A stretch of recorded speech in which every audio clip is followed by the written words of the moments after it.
Мынау менің алдыңғы тұрған үйім. Қазір бұл үйде тұрмаймын. Осындай ауылдың шетінде. Осылай орман. Ауылдардың көбісі осындай талды жер ғой. Негізі ауыл үлкен ауыл болған кезінде да. Мынау осы қазір жүрген жердің өзі бұрын үй болған екен. Біздің ауылда 5 көше болған ауылда. Бұзылып неғып қазір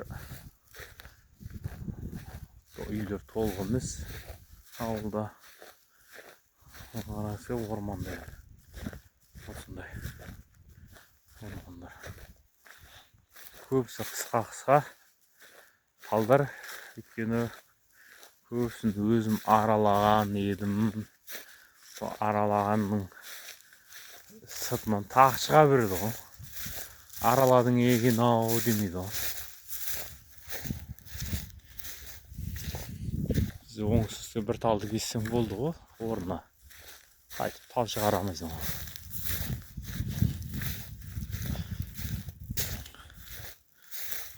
Осындай ғой. Мынау мысалы мен аралағанның ішінен тағы шыққанда. Мына орманның ішіне кірдім мен. Бірақ үйлер болған екен осы жерде бұрын. Үйлер болған екен. Сол үйлердің орнына үсіп тал шығып кеткен екен ғой.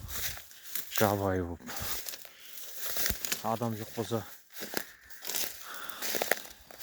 біраз жер үсіп орман болып кетеді деген ғой өзінен емес. Мына жерлерді мен негізі аралаған ғой. 1 жыл, 2 жыл алдым аралағаным.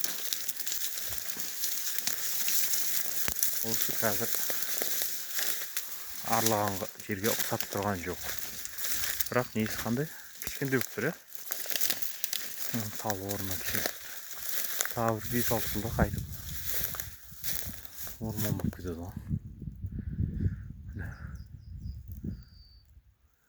Аралаған жерім, аралаған жерім қандай болады екен деп көріп кеткенмін ғой. Көріп кетейін деп келген едім бүгін. Мына орманнан шығып жатырмын.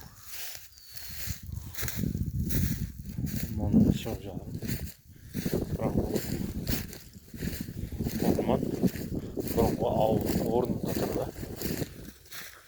Қайың талдар.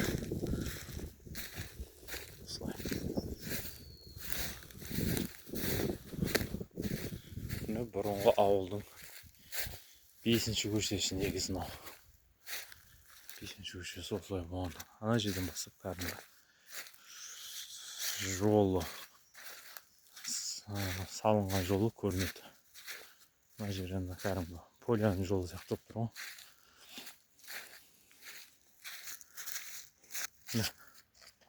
Кәдімгі поляның жолы көрінеді тұр. Оны ауылдың жартысынан шейін, жартысынан ары қараған шейін жоқ қой. Мына жердің барлығында болған екен орман. Ауыл болған екен.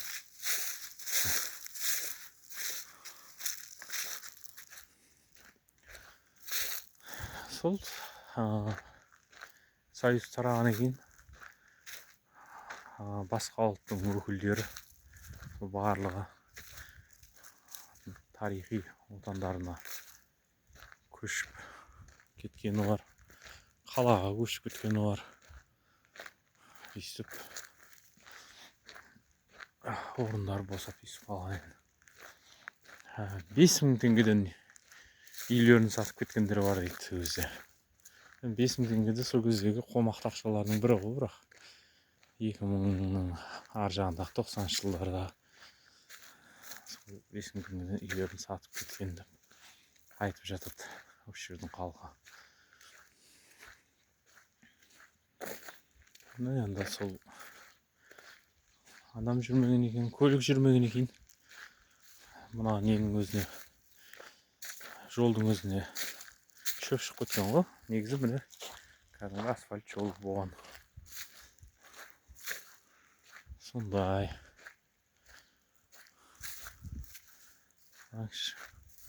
Орманның ортасында келе жатқан сияқтымын. Бірақ негізі ауылдың бір бөлігі. Ауылдың территориясының бір бөлігі. Оның ішінде жаңағы сол кезде смородина еккендер бар. Солардың остаткілерінен қалған жабайы өсіп тұрады, кәдімгі смородина. Бір смородина қандай жеміс ағаш екенін білмеймін. Білсеңіздер жазып қойыңыздар.